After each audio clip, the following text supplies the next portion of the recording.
오늘은 저희가 오랜만에 창세기 말씀을 함께 나누려고 합니다. 1장 26절 말씀 함께 읽겠습니다. 26절 시작. 하나님께서 말씀하시기를 우리가 우리의 형상대로 우리의 모양을 따라 사람을 만들어 그들이 바다의 물고기와 공중의 새와 가축과 온 땅과 땅 위에 기는 모든 것들을 다스리게 하자 하시고, 일상으로의 복귀, 이 제재가 완화되면서 그런 소망들, 그런 표현들이 많이 저희가 신문에서나 또 저희 생활에서 많이 사용을 하고 있습니다.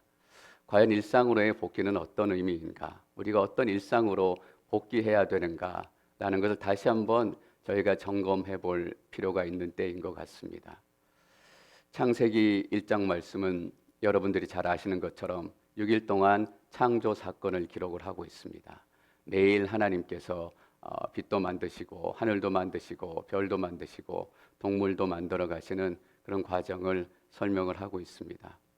근데 매일의 창조 기사가 시작될 때마다 꼭 시작하는 말씀이 바로 이것입니다. 하나님께서 말씀하시기를.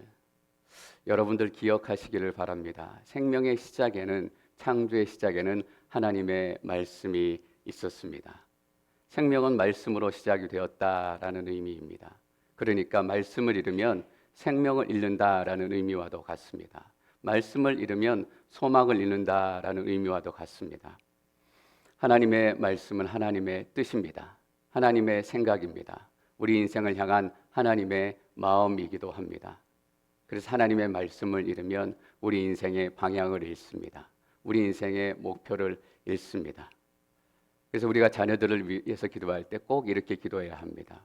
하나님, 우리 자녀들이 말씀 듣고 말씀에 감동받아서 말씀 때문에 인생의 새로운 꿈이, 비전이 시작되게 해주십시오. 그러면 우리 자녀들이 의사가 돼도 분명히 다른 의사가 될 줄 믿습니다. 장사를 하게 돼도 분명히 세상과 다른 장사를 하게 될 줄 믿습니다. 물론 이런 일이 생기면 안 되겠지만 혹시 백수가 될 때라도 세상과 다른 백수가 될 줄 믿습니다. 그 시간을 하나님 앞에 기도하고 찬양하며 올려드리게 되는 거예요. 그래서 말씀이 그 안에 들어오면, 하나님이 말씀하시기를, 그 말씀이 들려지기 시작하면 그 인생이 반드시 달라지게 되는 것입니다. 28절 말씀 계속 읽습니다. 28절 시작. 하나님께서 그들에게 복을 주시며 그들에게 말씀하시기를 자식을 많이 낳고 번성해 땅에 가득하고 땅을 정복하라.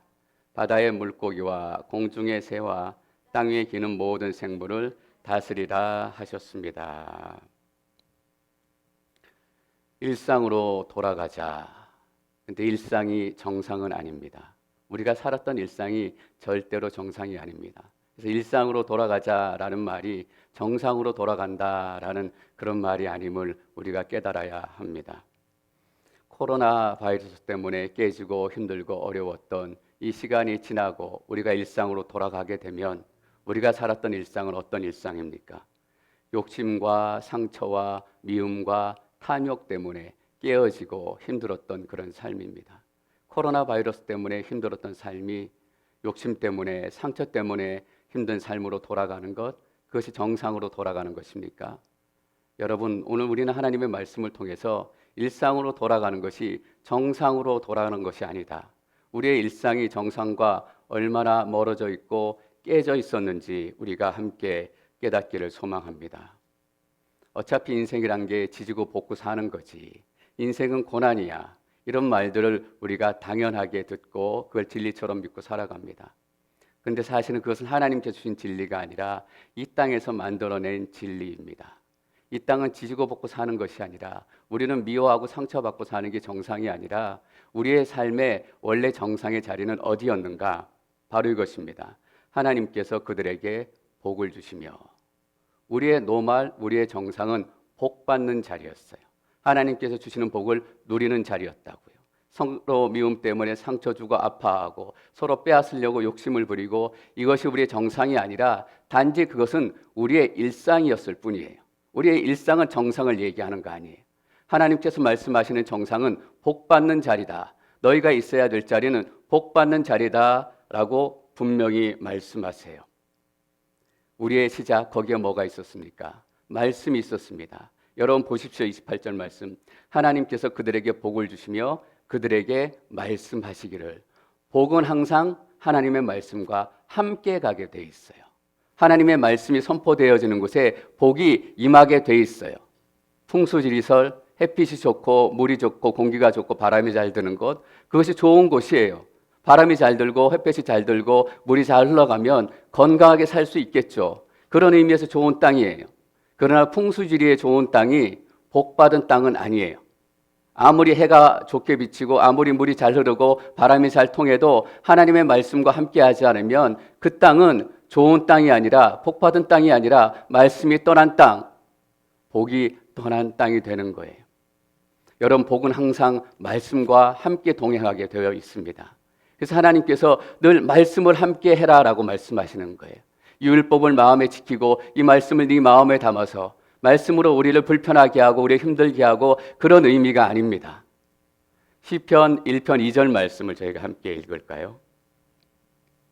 시편 1편 2절 말씀입니다. 함께 읽습니다. 시작. 오직 여호와의 율법을 즐거워하고 그 율법을 밤낮으로 깊이 생각하는 자로다. 복 있는 사람은 오직 여호와의 율법을 즐거워하고 그 율법을 밤낮으로 묵상하는 사람이로다. 시편 150편의 가장 첫 번째 시편이 왜 복 있는 사람에 대해서 얘기하는가? 우리는 복 있는 사람으로 살아야 되는 사람들이기 때문이에요. 그 복은 어떻게 오는가? 하나님의 말씀과 함께 온다라는 것을 시편을 시작하면서 시편 기자는 얘기하고 있어요. 여러분, 시편의 배치는 우연이 아닙니다. 이것은 의도적으로 이렇게 배치된 거고 하나님의 성령께서 이렇게 배치한 거예요. 왜 하나님께서는 시편을 복으로 시작하셨을까? 우리가 머물러야 될 자리, 우리가 하나님께 받은 것은 원래 심판과 저주가 아니었습니다. 여러분, 하나님의 말씀으로 여러분들을 축원하고 또 선포하기를 원합니다. 복 받으십시오. 또 복된 인생이 되시기를 축원합니다. 그렇다면 복은 무엇일까? 복 받은 인생은 어떤 인생일까?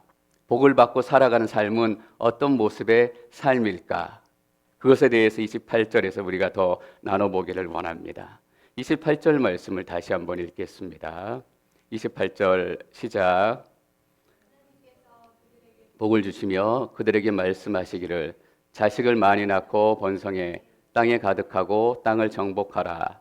바다의 물고기와 공중의 새와 땅 위에 기는 모든 생물을 다스리라 하셨습니다.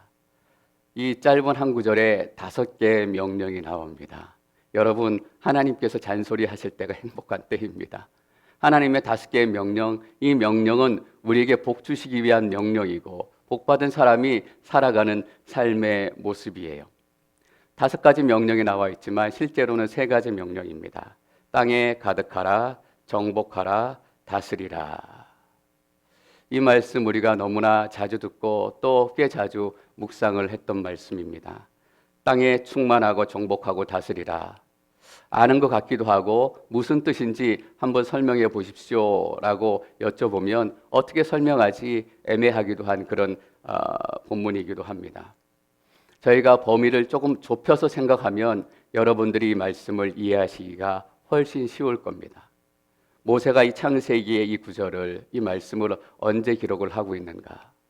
이스라엘 백성들과 출애굽을 하고 또 광야에서 어려운 시간을 보내고 가나안 땅, 약속의 땅을 향해 나아갈 때 모세가 이 창세기를 기록하고 있는 거예요. 그래서 모세의 마음속에는 창세기를 기록하면서 광야에 있는 이 백성들이 생각이 나고 광야에 있는 백성들이 가나안 땅을 향해 나아가는 그 모습이 마음에 있는 거예요. 땅에 가득하라. 땅에 가득하라라고 말씀하신 하나님의 명령은 무슨 뜻일까요? 모세는 분명히 광야에 있던 이스라엘 백성들의 그 수와 많음을 보고 땅에 가득하라라는 하나님의 말씀이 이루어졌구나라고 분명히 생각했을 거예요. 남자 어른만 60만 명, 그리고 여자와 아이들까지 보태면 몇 명이나 될지 모르겠어요. 그 넓은 광야에 끝이 보이지 않을 정도로 이스라엘 백성들이 진을 치고 모여있는 그 모습을 보면서 땅에 가득하다라는 것이 무엇인가? 이 광야 같은 세상에 가득하다라는 것이 어떤 의미인가? 하나님께서 이 충만하고 가득한 것을 이루어 주셨구나라고 분명히 모세는 깨달았을 거예요. 여러분, 그런데 우리가 기억해야 될 게 또 있습니다. 사람의 숫자로만 치자면 제국 이집트에 훨씬 더 많은 사람들이 있었을 거 아니에요. 가나안 땅에도 많은 사람들이 살고 있었고, 가나안 땅 북쪽 지역에 히타이트 제국이 있었어요. 거기에 훨씬 많은 사람들의 수가 있었을 거 아니에요. 그런데 그 사람들을 보고 하나님께서 사람들이 땅에 충만하구나라고 마음에 흡족하고 기뻐하지 않으셨을 거예요. 오히려 가나안 땅에 들어가서 가나안 땅에 있는 그 사람들을 다 죽이고 진멸하고 비워내라고 말씀하신 거예요. 무엇을 알 수 있습니까? 하나님께서 그 많은 사람들이 이 땅 가운데 있었음에도 불구하고 하나도 마음이 기쁘지 않으셨고 하나도 마음이 흡족하지 않으셨다라는 의미예요. 그렇다면 땅에 충만하라라는 의미는 무엇일까? 무엇이 무조건 사람이 많고 많은 건물들을 세우고 멋진 문명을 세우고 이것을 얘기하는 거 아니에요. 여러분, 백만장자, 억만장자, 우리는 이 땅에서 정말 부자다, 때론 부러워하며 그들을 보고 살 때가 있습니다. 근데 하나님의 눈에는 그런 사람들이 부자로 보이지 않습니다. 하나님께서 라오디게아 교회에 이렇게 말씀을 하셨어요. 너희들은 스스로 이렇게 얘기하는구나. 나는 부자다, 풍족해서 부족한 것이 하나도 없다. 근데 예수님께서 라오디게아 교회에 어떻게 얘기하시냐 하면, 아니다, 내 자신이 얼마나 비참하고 불쌍하고 가난한지 너는 모른다. 그 돈으로 안약을 사서 내 눈에 발라라. 내 눈에 발라가지고 네가 얼마나 불쌍하고 비참하고 가난한지 너가 너 삶의 실제를 보기를 원한다. 충만하고 가득하고 번성하고 사람들이 보는 것, 사람들이 평가하는 것과는 하나님의 눈은 너무나 다르다라는 것을 알 수가 있습니다. 충만하다라는 것은 뭐예요? 하나님을 마음에 품고 약속의 땅을 향해서 나아가는 이스라엘 백성들을 향해서 이 땅에 충만하다라고 얘기하는 거예요. 얼마나 한심하고 얼마나 보잘것이 없어요. 얼마나 자주 하나님께 반역하고 하나님 앞에 못된 짓을 많이 하는 이스라엘 백성들이지만 그래도 그들이 다른 게 있다면 뭐예요? 그들의 마음속에 하나님이 있다라는 겁니다. 그들의 마음속에 약속의 땅을 향한 소망이 있다라는 거예요. 그래서 그들이 나아가는 방향이 어디냐 하면 이집트가 아니라 약속의 땅, 가나안 땅, 하나님께서 세우시는 그 땅이에요. 여러분, 스스로 이렇게 생각하고 이렇게 혼잣말 할 때 없으세요? 저는 그럴 때 너무나 많아요. 왜 나는 맨날 사는 이렇게 뒤죽박죽이지? 도대체 뭐가 잘못된 걸까? 내가 제대로 살고 있기는 한 걸까? 이런 질문 너무나 자주 해요. 근데 왜 내가 그런 질문 하냐 보니까 하나님의 말씀을 읽다가 내 삶이 제대로 가고 있는 건지 하나님의 말씀 때문에 궁금해지기 시작하고 하나님 생각하다 보니까 내 삶이 너무 뒤죽박죽인 거 아닌가? 내 삶에 정말 하나님이 주인 되셔서 살아가고 있는 게 맞는가? 내가 사는 이 삶의 방식이 하나님께서 기뻐하시는 삶이 맞는가? 이런 생각을 하게 되니까 저 혼자 그런 말 하더라고요. 그냥 단지 돈이 없어서 집이 없어서 그런 얘기 하는 게 아니라 하나님의 말씀 때문에 내 안에 하나님이 있으니까 내가 제대로 살고 있나? 내가 제대로 가고 있나? 하나님께서 인도하시는 하나님의 뜻을 살고 있나? 이렇게 질문하게 되더라고요. 제 삶도 엉망이고 여러분 삶도 뒤죽박죽이에요. 근데 다른 것이 뭐 있어요? 우리 마음에는 하나님이 있어요. 예수 그리스도가 있어요. 하나님께 주신 말씀대로 살아가겠다. 하나님께 주신 소망대로 살고 싶다라는 말씀을 향한 소망, 약속을 당한 우리의 인생의 방향이 결정되어 있는 거예요.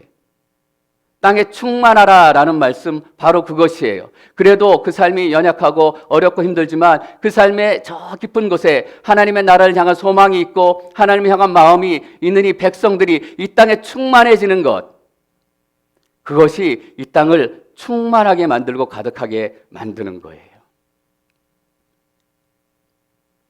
이전에도 제가 설교 중에 한국의 한 신학생 얘기를 나눠드렸던 기억이 납니다.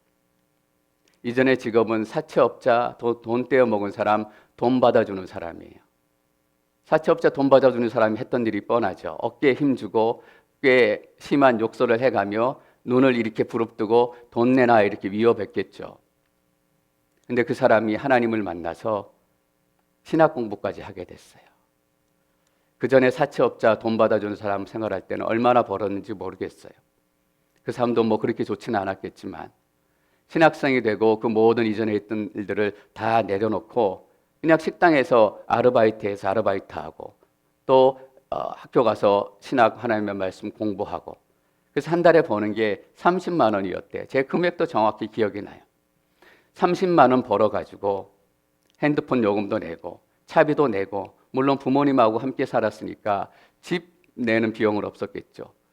그리고 나서 동네에 어려운 또 노점상 하시는 나이 드신 분들에게 차도 한 잔 사드리고 또 야광 자켓도 가끔 하나 사드리고 그리고 음식도 하나 사드리고 이렇게 한 달을 쓰고 나면 30만 원이 모자르지도 않고 딱 맞대요. 여러분, 하나님께 진짜 부자는 누구예요? 저는 이 신학생 청년이라고 믿습니다. 이 땅을 정말 충만하게 했을 때 하나님의 마음을 기쁘게 하는 사람들은 누구입니까? 그래도 내가 하나님의 마음에 있어서 오늘 뒤죽박죽이지만 열심히 하나님 말씀대로 살아보겠습니다. 하나님 뜻을 이 땅 가운데 이루어 보겠습니다. 때로는 눈물도 흘리고 마음도 아파하고 하나님 앞에 엎드리기도 하고 하나님께서 그 하나님의 사람들로 이 땅이 광야가 가득 채워주시기를 기대하시는 거예요. 그것이 복받은 사람들, 복받은 인생의 첫 번째예요. 하나님께서는 여러분들이 이 땅 가운데 가득 채워지기를 원하십니다. 그리고 두 번째는 뭐라고 얘기하시냐면 가득하고 땅을 정복하라라고 말씀하셨습니다. 땅을 정복하라라고 얘기해서 그런 말이 나왔는지 모르겠어요. 돈 벌면 일단 땅에 투자하래요. 땅은 절대로 거짓말하지 않는다라는 거예요. 여러분, 땅이 거짓말하지 않는 것이 아니라 하나님의 말씀이 거짓말하지 않을 거예요. 땅을 정복하라라고 얘기했을 때 모세는 어떤 상황 가운데 있냐면 광야에서 이 부분을 쓰면서 앞으로 요단강을 건너가서 정복하게 될 그 정복 전쟁을 생각했을 거예요. 지금처럼 펜을 들고 쓰진 않았겠지만 펜을 들고 썼다면 정복하라에서 굳은 감동과 결심을 가지고 정복하라라고 굵은 글자로 썼을 거예요. 만약 설교를 했다면 더 굵은 목소리로 더 강조하며 더 강력하게 선포했을 거예요. 여러분, 여러분의 나약함을 보시고 저 하나님께서 약속하신 저 땅을 정복하십시오. 정복하십시오. 정복하십시오. 하나님께서 신명기에 보니까 그 땅을 소개해요. 너희보다 힘이 세고 너희보다 키가 크고 그들의 성벽은 하늘만큼 높았다. 너의 힘으로 정복할 수 없는 난공불락의 요새인 것 같지만 그러나 가서 정복하라, 정복하라, 정복하라 라고 말씀하세요. 여러분, 무슨 의미인가 잘 아셔야 돼요. 내가 그 땅을 너희에게 주겠다라는 거예요. 그래서 신명기에는 주겠다라는 표현이 얼마나 많이 나오는지 몰라요. 하나님께서 명령하시죠. 이 명령은 성경의 다른 약속들처럼 그냥 너희들 힘으로 이루어라 라고 등 떠미시는 것이 아니라 이 명령을 주시고 이 명령을 이룰 수 있도록 내가 너희에게 능력과 힘과 파워와 지혜와 모든 것을 다 주겠다라고 말씀하시는 거예요. 그래서 정복하라 라고 하나님께서 얘기하시고 모세가 그 감동을 하니까 이 부분을 쓸 때 떨리는 감동으로 이스라엘 백성들이 광야에 충만하고 광야에 가득 찼습니다. 여러분, 어떻게 해서 광야에 이스라엘 백성들이 가득 찼는지 생각해 보세요. 그들이 다른 나라 백성들보다 더 건강해서 힘이 세서? 아브라함은 아이를 낳지 못하는 사람이었어요. 100세 때 첫 번째 아이를 얻습니다. 어떻게 해서 이스라엘 백성들이 이렇게 많아지고 강해졌는가? 그들이 스스로 이룬 것이 아니라 하나님께서 아브라함을 선택하셔서 아브라함을 통해서 그 땅에 충만하라라고 말씀하신 그 약속도 명령도 하나님께서 이루어 주신 거예요. 여러분, 어떻게 정복할 거예요? 하나님께서는 우리에게 정복하라라고 말씀하시면서 정복할 수 있는 놀라운 비밀을 우리 가운데 허락하셨어요. 첫 번째 요단강을 건너서 여리고성을 만나서 난공불락의 여리고성을 점령하는데 전쟁으로 점령하느냐, 칼로 전쟁을 하느냐, 점령하느냐, 싸움으로 점령을 하느냐, 아니었습니다. 뭐로 정복했어요? 하나님의 임재, 하나님을 향한 예배로 그 땅을 정복하는 거예요. 하나님께서는 예배로 이 땅을 정복하기를 원하세요. 여러분에게 예배의 의미가 무엇인지 다시 한번 강조하고 싶습니다. 예배의 진정한 의미는 뭐냐면 하나님과 우리와 특별한 관계가 됐다라는 의미입니다. 27절 말씀 함께 읽습니다. 27절 시작. 하나님께서 사람을 그분의 형상대로 창조하시니 곧 하나님의 형상대로 사람을 창조하시되 하나님께서 그들을 남자와 여자로 창조하셨습니다. 26절, 27절 사람을 만드는 과정에 대해서 하나님께서 설명하시는데 동물들을 만드는 과정 또 다른 생물들을 만드는 과정과 분명히 다릅니다. 처음에 하나님께서 사람을 짓기 전에 서로 상의하시는 내용이 나와요. 우리가 만들자라고 미리 계획하시고 상의하세요. 다른 동물들, 다른 피조물들도 계획 없이 만드셨다라는 의미는 아니에요. 근데 굳이 이렇게 상의하셨던 내용을 기록한 이유가 뭐냐면 사람은 하나님에게 특별한 존재다라는 것을 강조하는 거예요. 그리고 뭐라고 얘기하냐면 우리의 형상대로 우리의 모양을 따라 만들자라고 말씀하세요. 여러분, 나 닮은 아들 보면 뭔가 특별하게 느껴지죠. 나 닮은 딸 보면 뭔가 친근하게 느껴지고 뭔가 각별한 사이처럼 당연히 느껴져요. 남들이 봐도 그렇고 내가 생각해도 그렇고 우리의 형상대로 우리의 모양을 따라 인간과 하나님 우리와는 특별한 관계다라는 것을 선언해 주시는 거예요. 특별한 관계를 가진 사람들이 하나님 앞에 만남을 갖는 것을 예배다라고 정의할 수 있어요. 그래서 예배는 우리에게 부담과 절대로 짐이 아닙니다. 예배는 누림이에요. 예배는 기쁨이에요. 그래서 유대인의 절기를 페스티벌 절기라고 얘기하잖아요. 기쁨이 있고 잔치가 있는 것. 전 여러분들이 교회에 나오지는 못하지만 TV 앞에서 여러분들 가족들과 함께 예배 드리는 이유가 바로 거기 있다라고 믿습니다. 이 잔치를 우리가 함께 누리고 이 예배를 통해서 이 땅을 정복하기를 원하는 하나님의 뜻이 우리 가운데 이루어지고 있는 것입니다. 죄가 관영한 세상 가운데서 예배를 통해 세상을 정복하는 것. 여러분, 그래서 예배하는 자리에는 반드시 귀신이 떠나가는 역사가 나타납니다. 함께 예배드리는 자리에는 누가 특별히 기도하지 않아도 병이 치유되는 역사가 나타납니다. 왜냐하면 우리 삶 가운데 누림이 오면 우울증도 떠나가고 우리 삶을 묶고 있었던 아픔도 떠나가게 돼 있기 때문이에요. 우리가 왜 더 몸이 아프고 우리의 머리가 왜 더 많이 아파요? 걱정이 많고 근심이 많고 불안이 많고 우울해하기 때문이에요. 저는 TV 앞에서 예배드리는 모든 분들에게 이 예배의 능력이 나타나기를 축원합니다. 하나님을 깊이 만남으로 하나님의 임재를 경험함으로 여러분의 삶을 묶고 있었던 모든 죄들이 다 떠나가게 될 줄 믿습니다. 여러분을 묶고 있었던 우울증도 끊어지게 될 줄 믿습니다. 여러분 삶 안에 이 정복의 놀라운 능력이 함께 임하시게 될 줄 믿습니다. 28절 말씀 다시 한번 더 읽겠습니다. 28절 시작. 하나님께서 그들에게 복을 주시며 그들에게 말씀하시기를 자식을 많이 낳고 번성해 땅에 가득하고 땅을 정복하라. 바다의 물고기와 공중의 새와 땅 위에 기는 모든 생물을 다스리라 하셨다.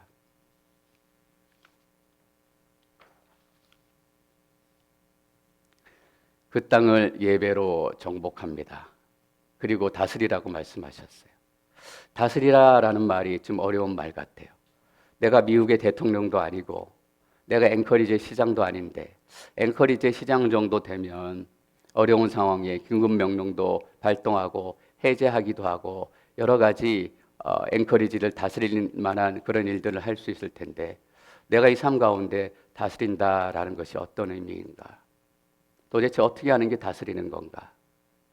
여러분, 거꾸로 다스림을 받는 삶, 노예가 되는 삶, 종으로 살아가는 삶이 어떤 삶인지 우리가 생각하면 다스리는 삶이 어떤 건지 우리가 금방 알 수 있어요. 돈의 지배를 받고 돈의 통치를 받는 삶이 어떤 삶인가요? 돈이 많고 적어서가 아니라 돈의 통치를 받는 사람들, 돈의 지배를 받는 분들을 보면 늘 돈 때문에 전전긍긍이에요. 늘 돈 때문에 불안이에요. 유독이 그런 분들이 있어요. 돈의 다스림을 받는 거예요. 돈의 통치를 받는 거예요. 어린 시절에 가난하게 살았던 삶의 배경, 그것이 원인이 될 수도 있고 돈 때문에 생겼던 여러 가지 상처 때문일 수도 있어요. 원인이 어땠던 간에 결과는 돈의 통치와 돈의 지배와 돈의 다스림을 받는 거예요. 그래서 돈이 암만 많아도 행복하지 않아요. 돈이 많으면 많은 대로 이 돈이 다 빠져나가면 어떡하지? 이 돈이 다 없어지면 어떡하지? 그거 생각하느라고 돈에 전전긍긍하며 살아가는 거예요. 돈이 없으면 없을 때도 마찬가지예요. 당장 굶어 죽는 거 아닌가? 당장 어떻게 되는 거 아닌가? 그것 때문에 늘 노심초사, 늘 근심하며 돈 때문에 사람들 배신하고 돈 때문에 관계가 깨지고 돈 때문에 사람을 죽이기도 하고 우리는 지금 이 세상이 누구의 다스림 통치를 받고 있는지 금방 알 수 있습니다. 돈의 통치를 받고 있는 거예요. 우리의 삶의 너무나 많은 부분도 돈의 지배를 받고 있는 거예요. 학벌의 노예가 됐죠.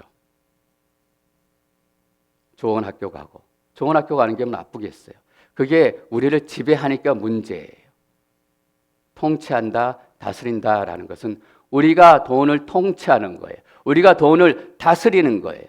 돈이 적던 많던 하나님의 말씀대로 그 돈을 쓰는 거죠. 그 돈이 우리를 조정하고 돈이 우리의 인생을 가져가는 것이 아니라 하나님께서 우리 인생 가운데 허락하신 돈을 가지고 하나님의 뜻을 이루어가고 하나님의 영광을 드러내고 하나님께서 원하시는 대로 그 돈을 사용하고 이게 돈을 통치하고 지배하는 거예요. 학벌이 우리를 지배하는 것이 아니라 우리가 학교를 지배하고 학벌을 지배해요. 똑같이 열심히 공부해서 학교를 가지만 그 학교를 통해서 하나님의 꿈을 이루어가고 하나님의 뜻을 이루어가고 하나님의 나라를 이 땅 가운데 이루어가는 도구가 되는 거예요. 이민사회 보니까 사람의 지배를 받는 분들이 너무나 많더라고요. 사람들이 나를 알아줘야 돼요.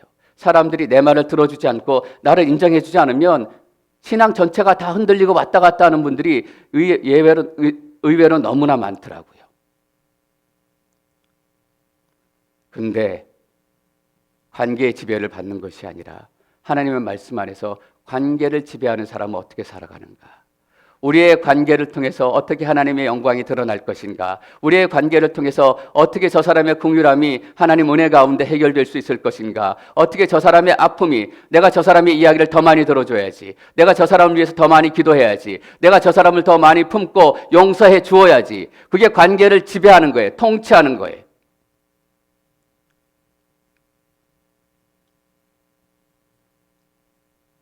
하나님께서 이스라엘 백성들이 가나안 땅에 들어갔을 때 다른 나라들처럼 왕을 세워주시지 않았습니다. 왕을 세워주시지 않은 이유가 무엇입니까? 왕은 나다라는 의미예요. 너희에겐 왕이 필요 없다. 나 외에는 너희를 통치하고 다스릴 그런 왕은 없다라고 하나님께서 말씀하시는 거예요. 그리고 뭘 주신 거예요? 말씀을 주신 거죠. 왜냐하면 말씀이 하나님의 뜻이고 하나님의 마음이고 하나님의 생각이기 때문에. 그래서 어떻게 다스려야 하는가? 하나님의 말씀으로 이 땅을 다스리는 겁니다. 여러분, 하나님의 말씀으로 이 땅을 다스리는 건 어떤 것일까요? 우리가 하나님의 말씀대로 살아가면, 하나님의 말씀대로 이 땅 가운데 이루어가면 그것이 하나님의 말씀대로 살아가는 것이고 하나님의 말씀으로 이 땅을 통치하고 지배하는 거예요. 신명기 17장에 보면 왕을 세우지 말라라고 얘기했는데 너희가 분명히 왕을 달라고 할 것이다. 왕이 세워질 때 그 왕이 해야 될 것이 있고 하지 말아야 될 것이 있다라고 신명기 17장에 분명히 얘기하세요. 왕이 세워지면 하지 말아야 될 것 3가지. 말을 많이 두지 말고 부인을 많이 두지 말고 은과 금을 많이 쌓아두지 말라라고 하지 말아야 될 것 3가지 얘기해요. 근데 왕이 해야 될 것은 딱 한 가지만 얘기하세요. 그 한 가지가 뭐냐면 율법책을 내 옆에 두고 평생 율법책을 마음에 묵상하고 읽어라라고 얘기해요. 이 땅을 다스리는 것, 우리 인생의 잘못된 문제들 통치하는 것, 지배하는 것, 방법은 한 가지예요. 우리가 하나님의 말씀을 주야로 묵상하고 하나님의 말씀을 살아내는 거예요. 여러분, 하나님의 말씀이 무엇입니까?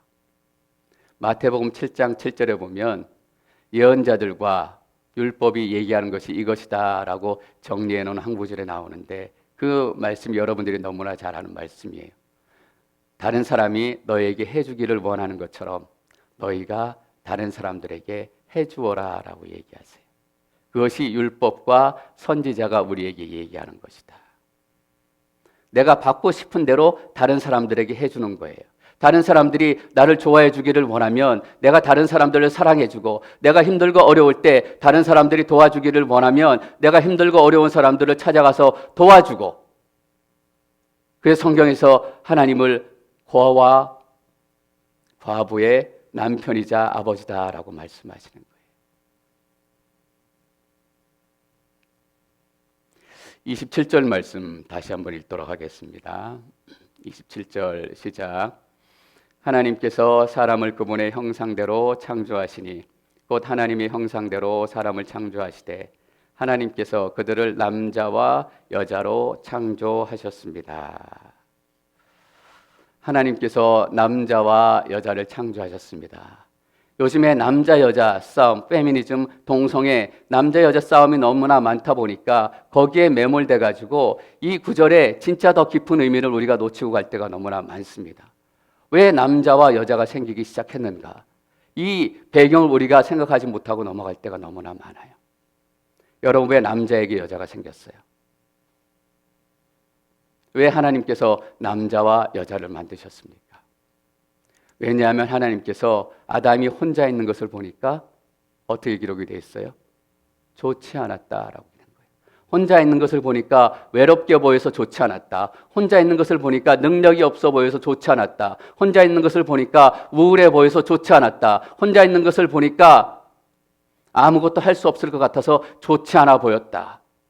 하나님께서 아담에게 정말 무엇이 필요한 건지 아셨기 때문에 하나님께서 알아서 채워주신 게 하와예요. 아담은 뭐가 부족했는지, 뭐가 없어서 마음이 그렇게 허전했는지, 뭐가 없어서 인생이 그렇게 외롭고 우울했는지 모르고 있었다고요. 근데 하나님께서 보시니까 아담이 혼자인 거예요. 그래서 좋지 않아 보이기에 하나님께서 아담이 좋지 않게 살아가는 것을 원치 않으신 거예요. 그래서 하나님께서는 하나님 스스로가 결정하셔서 여자를 만들어 주신 거예요. 왜 여자를 주셨어요? 이 본질을 우리가 잊지 말아야 돼요. 우리를 긍휼히 여기셨기 때문이에요. 우리를 불쌍히 여기셨기 때문이라고요. 우리의 긍휼한 불쌍함 너희가 스스로 해결해라 라고 하나님께서 말씀하시지 않고 하나님께서 명령하시고 말씀을 주시고 하나님께서 필요한 것을 알아서 다 주신다는 거예요. 이게 남자와 여자를 만드신 이 구절의 첫 번째 의미예요.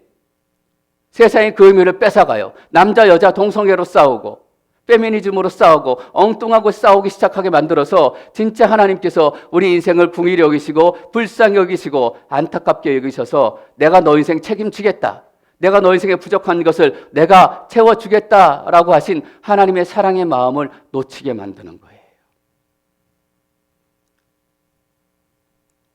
여러분, 이 구조를 통해서 우리가 무엇을 할 수 있어요? 우리가 이 땅에 번성하고 충만하고 이 땅을 정복하고 이 땅을 다스리고 웬걸 우리 힘으로 할 수 있을까? 우리의 능력으로 할 수 있을까? 코로나 바이러스에 이 시간 보내는 것만 해도 버겁고 힘들고 어려운데 하나님께서는 걱정하지 말라라고 말씀하시는 거예요. 충만할 수 있도록 내가 힘을 주겠다. 정복할 수 있도록 내가 능력을 주겠다. 다스릴 수 있도록 내가 권세를 주겠다라고 말씀하시는 거예요. 그러니까 성경에서 가장 많이 반복되는 표현 중에 하나가 두려워하지 말라라는 거죠. 하나님께서 채워주시고 하나님께서 행해주시고 이 시간 나사렛 예수 그리스도의 이름으로 선포합니다. 여러분들은 묻고 있는 모든 두려움들은 떠나가게 될 것입니다. 왜냐하면 하나님께서 채워주시고 공급해 주실 것이기 때문입니다. 우리는 돈의 지배를 받지 않고 알코올의 지배를 받지 않고 인기와 관계의 지배를 받지 않는 사람들입니다. 우리는 무엇의 지배를 받아야 합니까? 우리는 성령의 지배를 받아야 되는 사람이에요. 그것을 성경에서는 성령이 충만하다라고 얘기합니다. 말씀이 충만하다라고 얘기합니다. 우리가 살아갈 수 있는 길은 말씀 충만, 성령 충만의 길입니다. 여러분 다들 일상으로의 복귀를 꿈꾸고 있습니다. 그러나 여러분 분명히 기억하십시오. 일상이 절대로 정상이 아닙니다. 우리가 돌아가야 할 정상은 따로 있습니다. 하나님의 말씀이고 하나님께서 우리를 지으셨던 그 순간입니다. 하나님께서 그들에게 복을 주시며, 저는 여러분들이 한 주를 지나가시면서 특별히 이 하나님의 복을 경험하시는 한 주가 되시기를 소망합니다. 그 이전의 삶은 어땠을지라도, 그 이전의 삶은 원망스럽고 한탄스럽고 억울했을지라도 이 말씀이 말씀 그대로 여러분 가운데 이루어져서 복된 인생이구나, 하나님께 복받았구나, 이런 마음 또 이런 은혜가 여러분 삶 가운데 임하게 될 줄 믿습니다.